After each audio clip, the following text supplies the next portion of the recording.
My name's Brittany, also affectionately known as the Little Bat. I hope you're all doing okay, and welcome to my channel.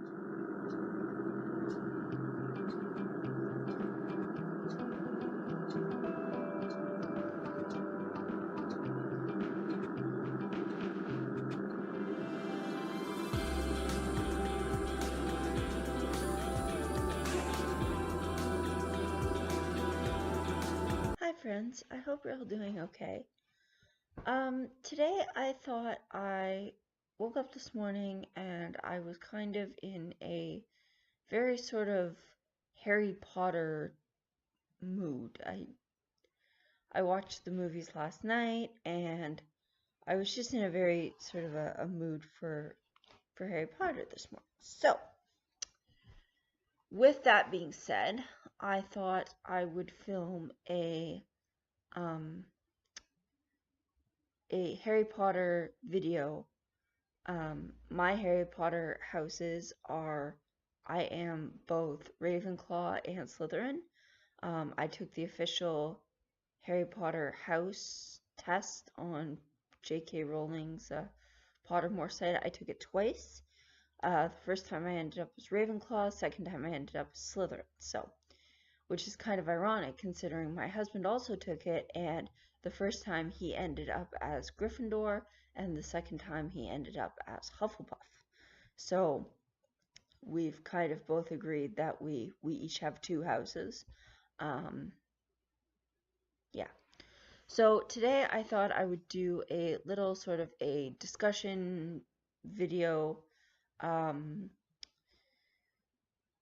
sort of just talking about some of my thoughts about the Harry Potter series and about about the movies and just sort of talking about them a bit. So as always, these are just my opinions. I'm not trying to offend anyone. I'm not trying to upset you. If you disagree, please respectfully down in the comments tell me why.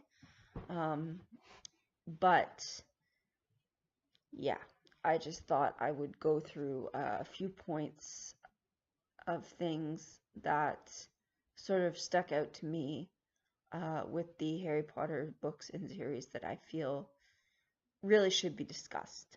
So, that being said, oh, and one more thing before we get into this.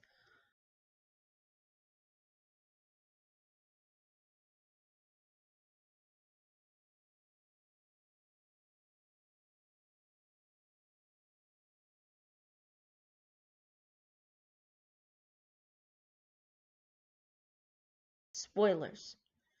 If you do not want to be spoiled, if you haven't read the Harry Potter books and you plan to, or if you haven't seen the movies and you want to, and you don't want any spoilers as to what happens, please stop this video right now. Just stop it. Do not watch any further until you have read the books and or seen the movies, because this video is going to be full of a lot of spoilers. A lot of spoilers. Okay? All good? Perfect. So, the first thing I want to talk about is the sort of premise of the Harry Potter books. So, if you don't know what these books are about, if you want to know, first spoiler, these books are about this boy named Harry who is living with his aunt and uncle and cousin. And his parents are dead, and he's living with them, and he's treated really horribly by them. His cousin is a bully. His aunt is just like totally like clueless about pretty much anything that's going on that doesn't center around her son. And his father is really like, sorry, his uncle, his father's dead. His uncle is very, very angry, I guess, and he's just really, he's cruel. He's very, very cruel. Um, so then, um, basically, stuff happens. He finds out via a letter from the Hogwarts School of Witchcraft and Wizardry that he is in fact a wizard. Um, a giant comes to deliver this news, and then he gets swept off into this whole world of magic and intrigue, and he finds out about this evil wizard who killed his parents and who gave him this funny looking scar that he's got, which is apparently from being touched by a curse, and all these things just sort of start to happen to him. And as he has to take a train to Hogwarts, and as he's on the train, he ends up meeting up with two friends or two other children who eventually become his friends, his best friends, throughout his years there. And he faces a lot of challenges and a lot of, evil magic people and wizards and tests and all these things that are just sort of happening. And then you find out later, the one wizard who he really looks up to, named Dumbledore, who is the headmaster of the school, Albus Dumbledore, he sort of, you always know kind of that he knows more about what's going on than what Harry does, or than what the other teachers do, or than what anybody sort of does. He's kind of the wise, if you know of Lord of the Rings, Gandalf, he's kind of like the Gandalf of the Harry Potter sort of world. He's this wise old man who, has a very, very, very critical and important role in sort of the progression of the story. But you always sort of know that he knows more about what's going on than maybe what he is letting on to the rest of the characters and to us as readers and as viewers. So, so that's sort of the basic premise of the books and the movies. Now, here's the thing, okay? Harry is being drawn into this sort of magical parallel universe where, things are kind of the same as they are here, but there's magic. So people can, use magic to do things, use magic to help people, use magic to hurt people, use magic, whatever. Okay. There's spells. There's spells for lifting objects. There's spells for cleaning the house. There's spells for cooking food. There's spells for, potions that can make people, fall in lust with each other. There's, oh man, there's all kinds of things. There's luck potions. There's charms. There's defense spells. There's all kinds of things. So with all this magic going on, okay, there's even spells for fixing broken body parts. A friend that Harry makes later, a girl named Luna, who honestly, she reminds me a bit of myself in terms of that she's just sort of different. She uses a spell to fix Harry's nose at one point.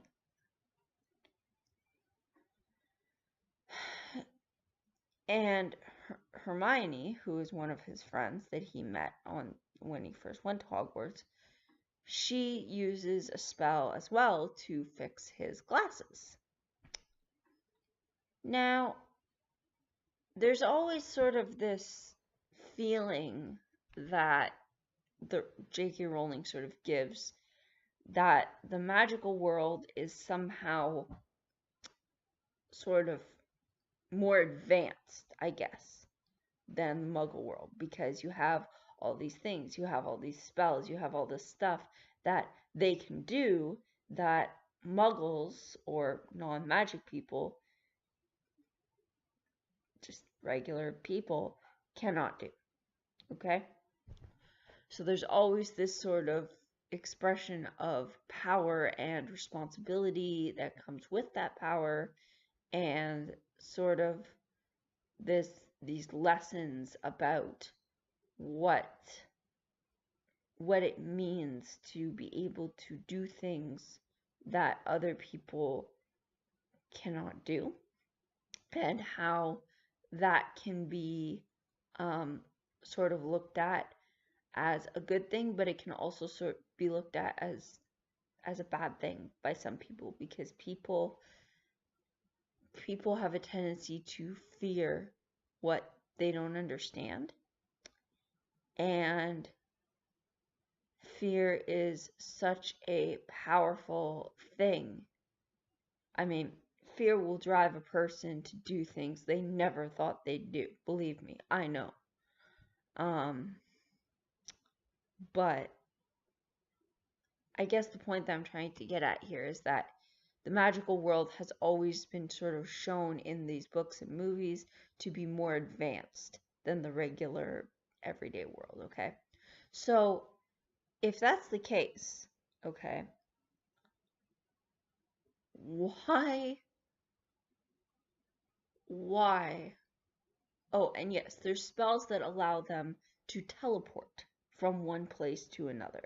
There's actually a couple different ways of teleporting. There's a spell that you can use to turn an object into sort of a teleporting catalyst, teleporting station type thing called a port key.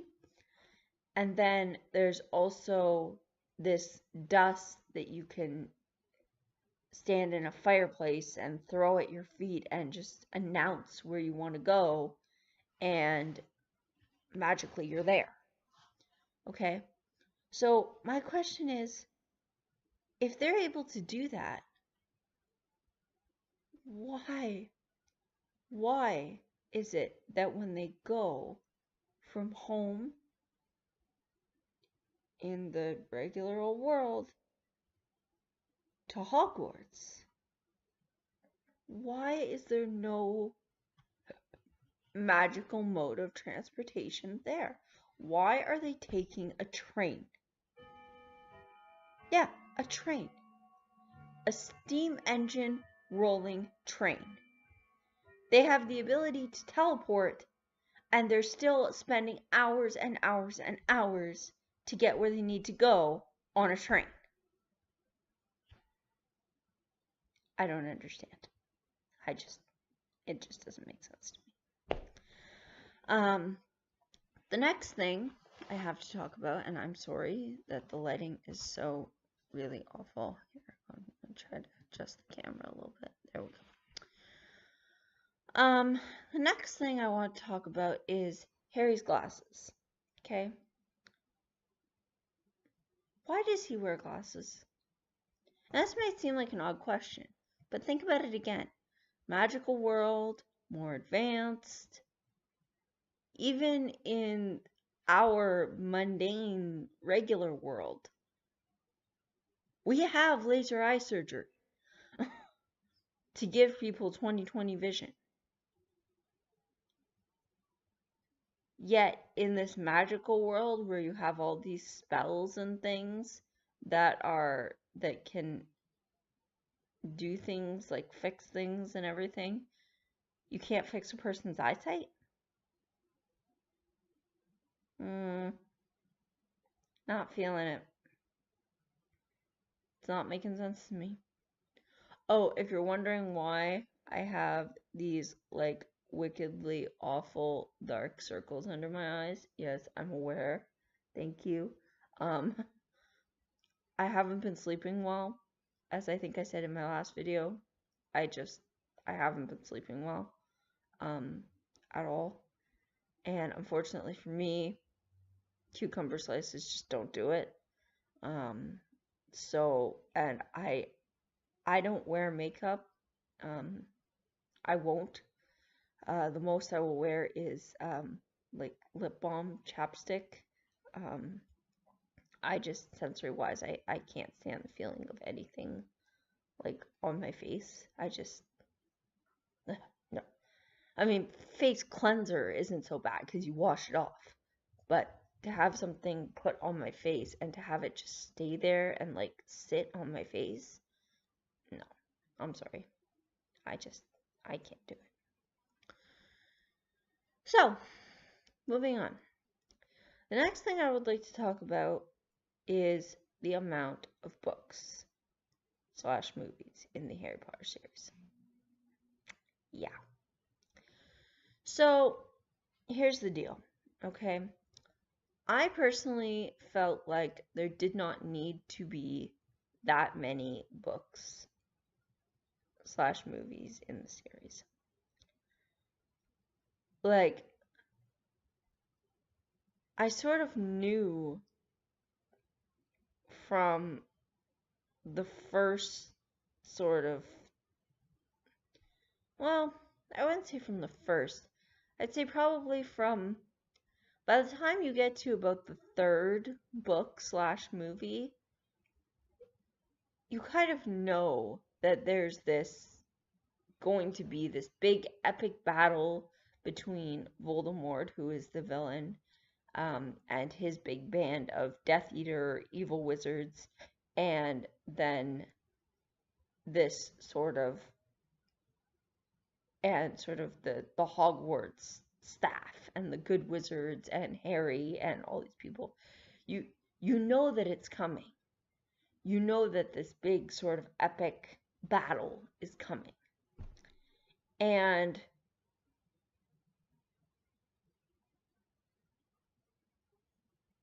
it just started to feel a little bit repetitive to me. Like, it's sort of like in every movie, you sort of get introduced to the fact that, you know, Harry and Voldemort are kind of like, they're fighting and they're sort of at each other. And it, you know that they're enemies. You know that Voldemort killed Harry's parents. Like, you already know all of this. But it seems to get reinforced again and again and again with each thing, each sort of trial that Harry goes through. It all kind of goes back to Voldemort.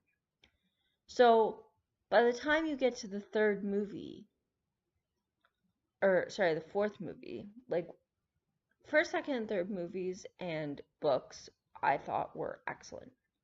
I thought they were very well done. I thought they were really good.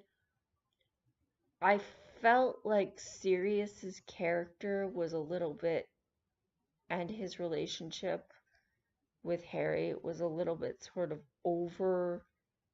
overdone a little bit. I don't know. I just felt kind of like ugh. Like it just felt overdone, you know? It's like it's like Harry has all these people at Hogwarts now that he views as parental figures, which is good. Um, but then he finds out that this guy is his godfather, and of course there's this big hullabaloo about that. But at the end, his relationship with him is very good, which is fine. But it's just this overdone, oh, Sirius, oh, Sirius, oh, Sirius. Like, it, like, and as soon as he sees him, like, running, to hug and all these things. And it's just like, he doesn't act that way with any of the other people who he claims he views as parental figures. So, to me, or not that he claims, but that you just through watching and through reading that he views these other people as parental figures. So why the over dramatization? I understand that you wanted to make Sirius an important character. Okay, fine. Make him an important character. But you don't have to overdo the relationship. You just do it, but don't overdo it. You know what I mean? So, the next thing that kind of irks me, like I was saying, about that they didn't need to have that many books and movies. I felt like by the time you get to the fourth movie, like I say, it's getting kind of repetitive. You know all this stuff. You know that Voldemort killed Harry's parents. You know he's like the evilest wizard of all time. Puppies, behave yourselves.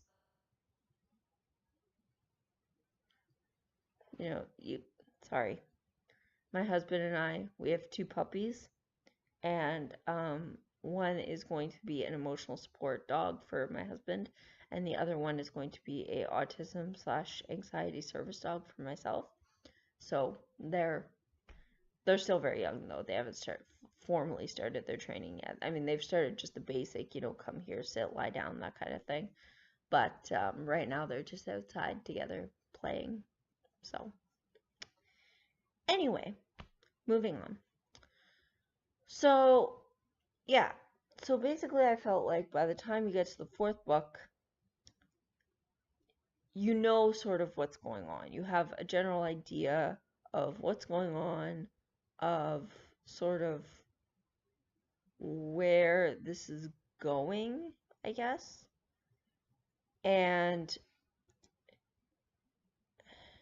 you kind of know that like I said, that there's going to be this big battle at the end. You know this.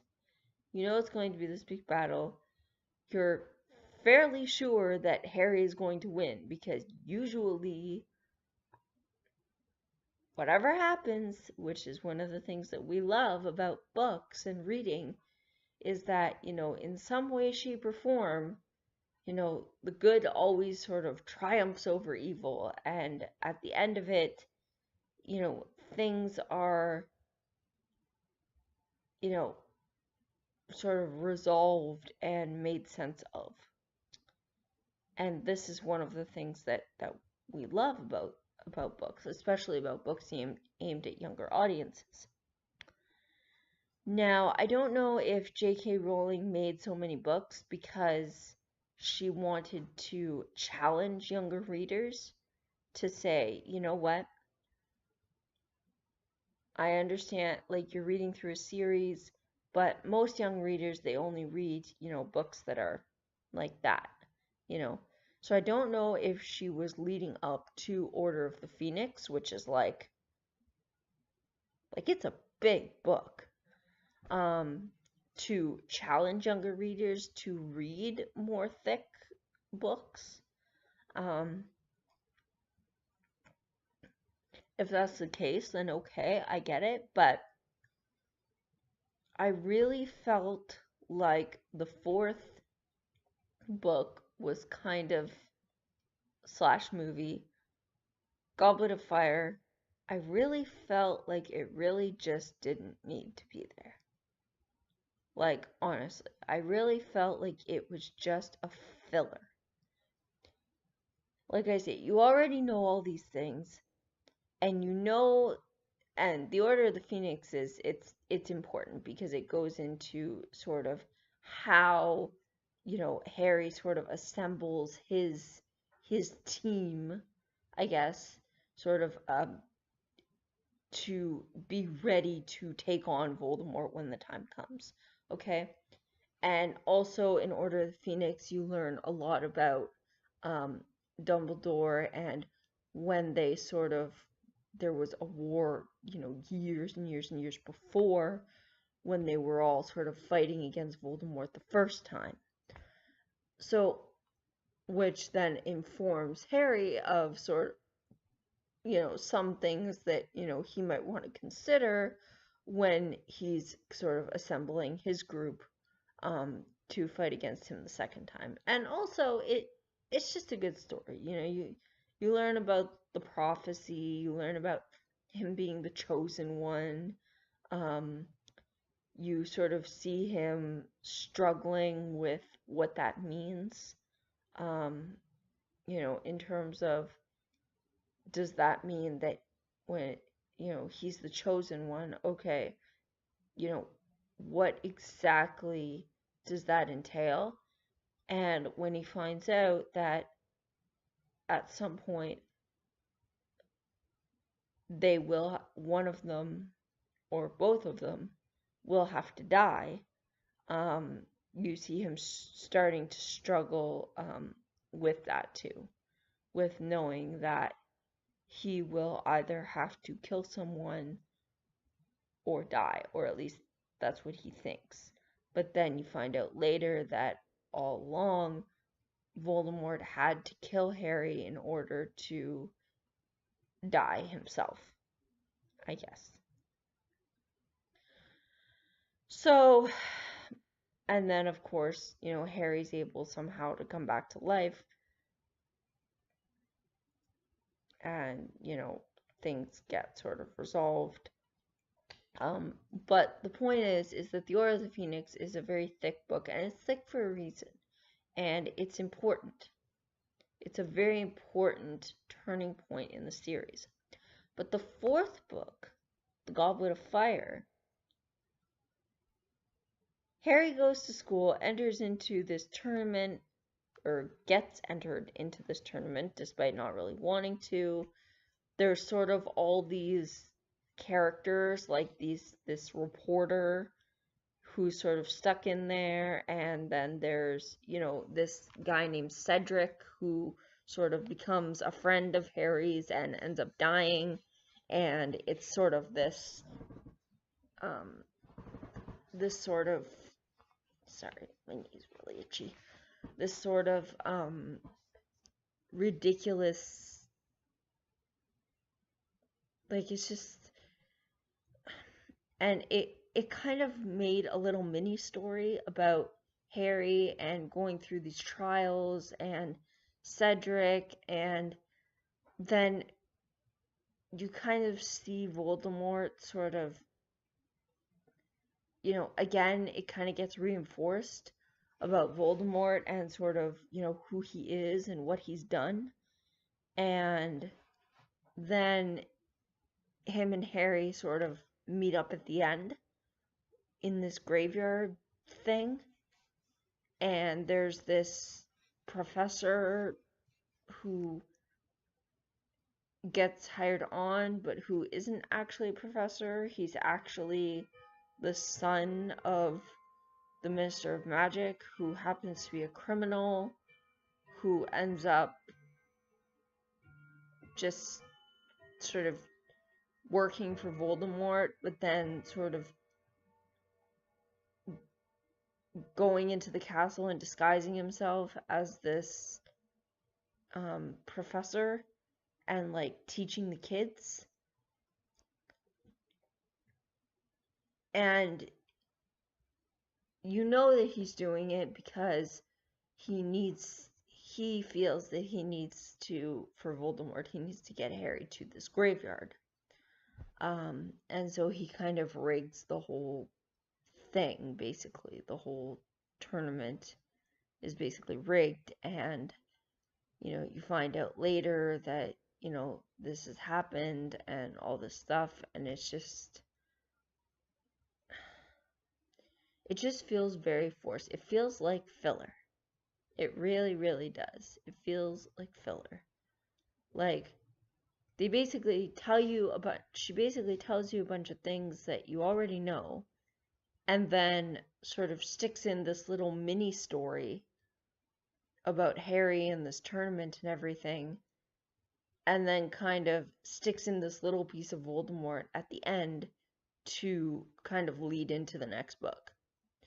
And it just felt like something that was stuck in just to fill space, to fill up another book.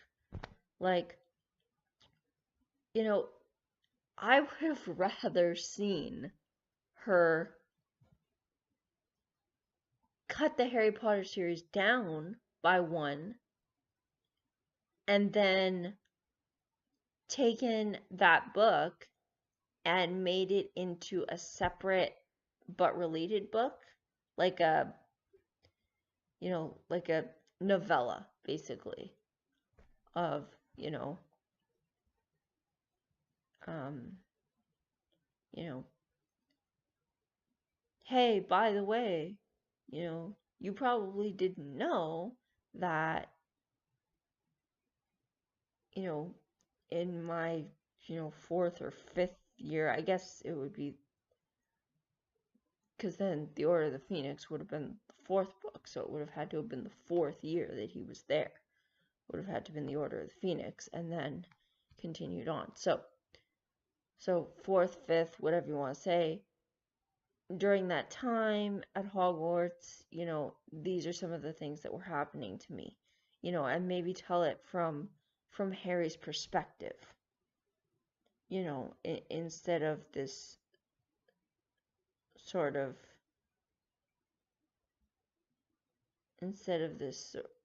or, or maybe even do better, maybe tell it from Cedric's point of view, make it into Cedric's story, you know, say, hey, I bet you didn't know that, Cedric Diggory was, one of the students at Hogwarts, and he actually was friends with Harry Potter during his time there. You know what I mean? Like, but it didn't need to be a part of the main Harry Potter story, I felt like. That just felt very forced. It felt very fillery, and that's just sort of where I'm at with that. So, hey everybody. So as you can see, I had to change. I'm now filming in the kitchen. I'm hoping that the lighting is a little bit better. If it's not, I apologize. This is the best lighting that I can get right now. So yeah. Anyway, so I was talking about some of my concerns with the Harry Potter books, and what some of the things in there that didn't make a lot of sense to me. Another thing, I'm not sure if they talk about this much in the books. It's been years since I've read them, but I think in the movies there's a scene where Harry he's walked into I believe, I'm trying to remember where it was. Anyway, he's walked in somewhere and he meets up with like Fred and George and Mr. Weasley and Mrs. Weasley and all these people. Yes, it's at the beginning of the third movie. The third movie, when he walks in and Mr. Weasley's all, hi Harry, can I have a word with you type thing. I'm sure you know what I'm talking about. Well, in that scene, okay, you can see that they're doing all this sort of magical stuff. And actually in the same movie, okay, you see when he initially gets to the leaky cauldron, you see he's walking through there, and you see this, guy hunched over with his hand kind of like over his bowl, and he's like magically stirring the soup with this spoon, and the spoon is like magically going around like on its own. And then later you see a scene where Mrs. Weasley is manually stirring a pot. Now, why on earth would you manually stir anything if you could have magical powers that would stir it for you? It just doesn't make any sense to me. So anyway, that's I think I'm going to end the video there. That's the end of my rant about the Harry Potter books. I honestly felt like 5, 6, and 7, or 7 and 8, depending upon how you count them, were extremely well done. So hopefully that kind of gives you a little bit of insight. I felt like the rest of them were really good. It was just number 4 that really kind of irked me. So let me know in the comments below if you agree with some of my rantings about the Harry Potter books. Yes, I am aware Cursed Child was a mess. No, I have not read it. I am aware that I would probably be able to make about 5 videos ranting just about the Cursed Child if I were to read it. Could be like a series, like a video series, like the Cursed Child rants 1 through 5 or something like that. I don't know. But anyway, let me know if that's something you'd be interested in seeing. If you'd like to see more of these ranty style videos, or more of like the book recommendations style videos. One video I would really like to do is the popular books that I did not like. I think that would be really fun to do, so I might consider doing that at some point. And that's my husband. No, that was not me. That was my husband. You can probably, yes, you can see him in the reflection. Sorry, honey, it didn't work. They can see you. Yeah, whatever. So, anyway, I think I will end the video there, and I will see you guys soon. As always, social media stuff, it will be linked in the description box below. Matt's Crafts will also be linked. My husband's craft store. As always, if you need anything made, really at all, look him up. He does a really good job, like a really good job. I'm very impressed with it. So anyway, I will see you guys next time. Okay, bye.